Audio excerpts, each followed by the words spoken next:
Datos a la noticia. Gladys en Éxitos.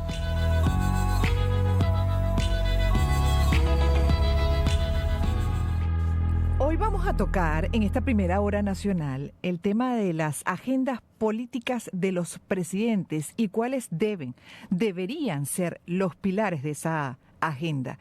Con Nelson Ortiz, quien es miembro del Consejo para América Latina en la Universidad de Georgetown de Washington, egresado de la Escuela de Políticas Públicas de la Universidad de Harvard. ¿Cómo está? Bienvenido. Gracias, Gladys. Encantado de estar nuevamente con ustedes. El gusto nuestro y gracias por dedicarnos estos minutos para hablar de los pilares fundamentales en las agendas políticas de los presidentes. Seguramente hay unos pilares comunes, ¿no? Eso es exactamente así. Hay pilares comunes, pero hay sesgos dependiendo de las características de cada nación.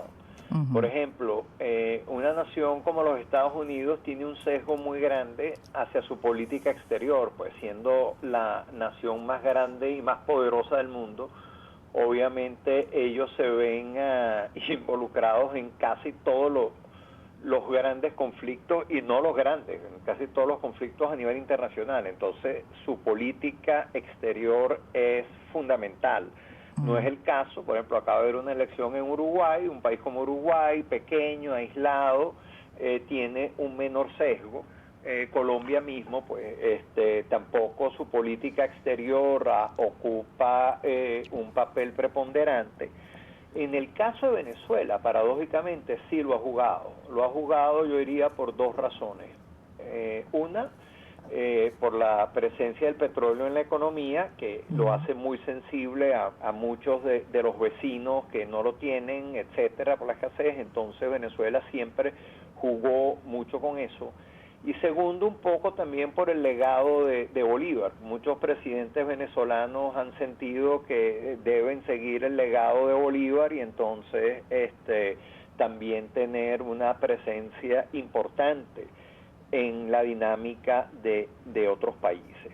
Pero efectivamente, Gladys, como decías, hay temas comunes. Por ejemplo, la economía, por supuesto, es común a todo país. Y principal. La política de seguridad nacional, las políticas sociales. Pero, por ejemplo, últimamente ha cobrado mucho más vigencia el tema de la política comunicacional, por todo lo que significan las redes. Y ahí vemos, por ejemplo, hasta lo que acaba de pasar en la elección americana, donde casi todas las más importantes encuestas se equivocaron. Pensaban que iba a haber un resultado mucho más apretado, que no lo fue, y fue en gran parte pues por el buen manejo que el ganador, que fue Donald Trump, hizo del uso de todas estas redes sociales. Entonces, cada vez más la comunicación ha pasado a jugar un papel más importante en las agendas de los presidentes. Me gustaría también revisar con usted, dentro de esa agenda común, obviamente las variantes en criterio, por supuesto, de acuerdo a los intereses de cada gobierno, ¿no? E incluso las ideologías políticas. Porque mencionaba un punto en común. Ideológico, por ejemplo, claro, sesga mucho tanto la parte económica como la parte social. Obviamente los gobiernos tildados de socialdemócratas hacia la izquierda o más a la izquierda van a dar un mayor énfasis a una intervención del gobierno en el manejo de la economía. Los gobiernos más de derecha pues van a privilegiar la presencia de la actividad del sector privado. Entonces, y eso se ve mucho reflejado en los presupuestos, lo que dedican en los presupuestos a unas cosas o a otras actividades, ¿no? Hay un tema que incluso cuando se analiza, pues algunos asoman que pareciera utópico en el mundo, que es el de la distribución de las riquezas. Se supone que es fundamental, pero que tantos países realmente en su agenda política lo incluyen, ¿no? Dentro de ese concepto de reducir la desigualdad, garantizar una mayor equidad en el acceso a oportunidades y recursos, incluyendo a los socialistas. Ahí vamos con el sesgo. Los gobiernos más de izquierda tienden a privilegiar los temas de redistribución. De hecho, es uno de los grandes debates en Colombia. Los países con sesgo hacia la derecha privilegian la creación de riqueza. No es que no le dediquen después tiempo a la parte de distribución, sino, como tú bien decías, es que privilegian, ¿no? Entonces, para ellos es más importante crearla antes de comenzar a distribuirla. Sí, pero señor Nelson, cuando vemos la realidad del mundo, en realidad son contados los países que logran una verdadera distribución de riqueza, independientemente de que estén en la línea socialista, por ejemplo. Es que conceptualmente es prácticamente imposible el tema de equidad. Lo que uno trata de ser lo más equitativo posible, pero de ahí a tener sociedades totalmente igualitarias, eso es totalmente utópico. Ni siquiera las sociedades escandinavas, que posiblemente sean las sociedades más iguales que existan en el planeta, tienen profundas desigualdades, ¿no? Y ahí, por ejemplo, el dueño de IKEA, que es de Suecia, es una de las grandes fortunas del mundo, ¿no? Pero eso es válido, señor Nelson. El punto es que... Y por supuesto que también existe pobreza, pero ahí es donde también, digamos, la redistribución se hace a través de dos vías, a través de la política tributaria, un poco tratando de cobrar más impuestos a unos y a otros, o también en la política del gasto. Sobre todo en todos estos países, toda la seguridad social está cubierta por el Estado. Entonces, eso iguala bastante, sobre todo en los dos temas fundamentales para la mayor parte de las familias, que son los temas de salud y los temas de educación. El contar con un buen sistema de educación pública y un buen sistema de salud público es de las formas más eficientes de igualar en las sociedades, ¿no? Más allá de quitarles a uno para darles a otros. No, de hecho a mí me parece absolutamente válido que pueda haber una persona como el dueño de IKEA, obviamente una persona hábil, ¿no?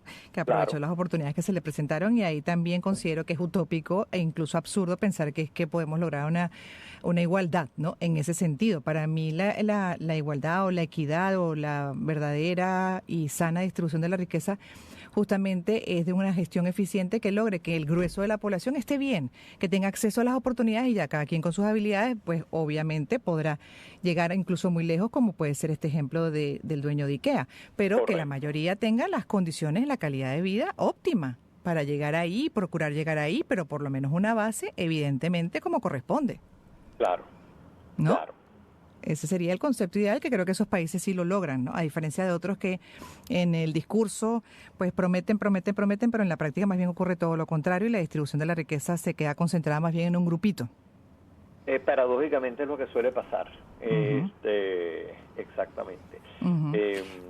Muchas de esas sociedades que privilegian la redistribución terminan siendo sociedades bastante desiguales. Bastante desiguales. Y con relación al criterio que usted mencionaba de la política exterior, que Estados Unidos, por ejemplo, lo tiene como uno de los primordiales, por razones obvias, ¿no? País potencia. Pero, claro, ¿bajo qué criterio se asume esa política exterior? Bueno, ellos, pues, porque saben de entrada, inclusive, lo que significa ellos entrar en cualquier mercado de intercambio comercial. Entonces, es inmenso. Por ejemplo, ya vimos que de hecho los primeros anuncios posibles del presidente Trump fueron justamente en temas que tocan la política exterior, pero a través de la economía, ¿no? Imposición de altos aranceles a México, Canadá y China por distintos motivos, ¿no? Buscando lograr objetivos que él persigue y que él había anunciado en su campaña. Entonces, ¿hay otros pilares? Lo va a hacer, lo va a lograr, ya veremos. Yo creo que la respuesta del canciller chino fue muy buena. Dijo, mira, de las guerras comerciales no gana nadie, ¿no? Entonces, y hay experiencias ya en la historia de que en estas guerras, cuando se comienzan a imponer tarifas, aranceles, prohibiciones de comercio, no todos pierden. Ya. De hecho, gran parte de las lecciones en economía moderna Y de ahí, por eso el tema que también le fue al mundo por décadas, justamente practicando una política de bastante libre comercio, ¿no? Yeah. Eso se tradujo en toda esta bonanza y creación de riqueza que hemos visto en estas últimas décadas, ¿no?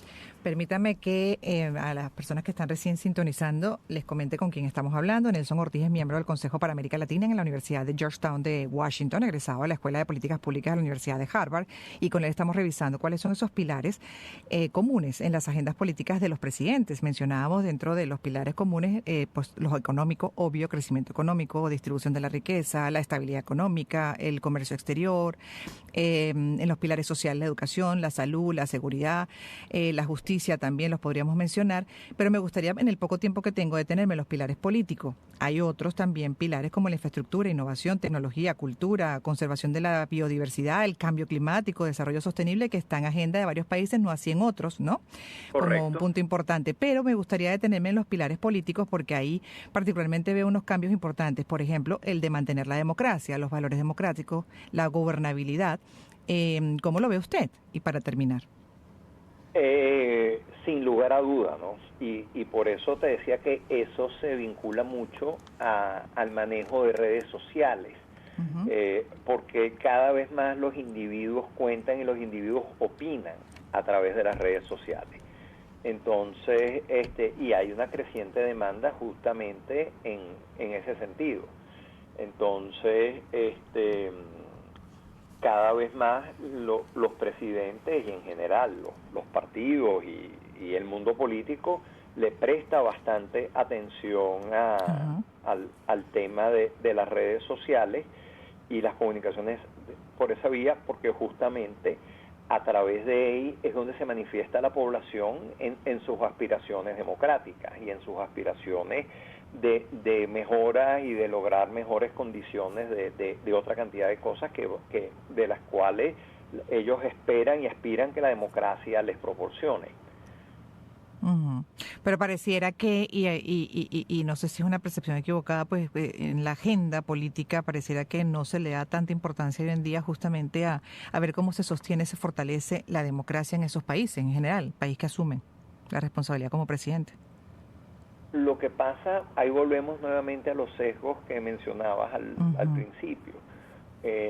Cuando hay países que tienen determinados problemas, o a veces ocurren eventos. Moisés Naim sacó justo este fin de semana en su columna en El País un artículo bien interesante donde hablaba los eventos o las sorpresas con los que se encuentran los presidentes y también previendo con cuáles eventos o sorpresas se pudiera encontrar el presidente Trump. Ahí básicamente hace que a veces los gobiernos deban cambiar los sesgos. Por ejemplo, lo que ocurrió en Venezuela con el Caracazo en el año 89, y lo mismo que le ocurrió a Venezuela en febrero del año 36, cuando se estaba comenzando el gobierno de López Contreras, o se estaba buscando una evolución del país hacia ese esquema más democrático. Eso obliga al gobierno a tomar determinadas medidas, o a veces lo que puede ser una pandemia. Entonces, a veces tienes eventos no previstos que hacen que tengas que privilegiar otras cosas. Y uno de los temas que ha estado ocurriendo a nivel global hoy en día son todos los temas que tienen que ver, por ejemplo, con la migración.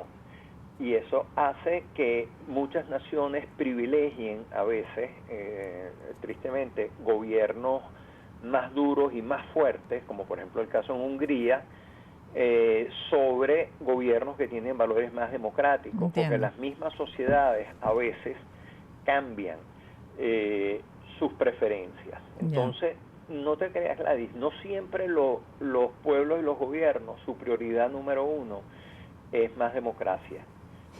Históricamente lo hemos vivido y lo hemos visto en muchos países. Sí, señor. Entonces, y por eso nuevamente te decía que el manejo de las redes sociales en política es fundamental, porque por ahí tú tratas de influir o de cambiar mucho esas percepciones o esas necesidades que te exige el colectivo. Entiendo. Gracias por haber estado con nosotros, señor Nelson. Nelson Ortiz, miembro del Consejo para América Latina de la Universidad de Georgetown de Washington, egresado también de la Escuela de Políticas Públicas de la Universidad de Harvard. Me toca cerrar la primera hora. En breve regresaremos con la segunda hora de Gladys en Éxitos.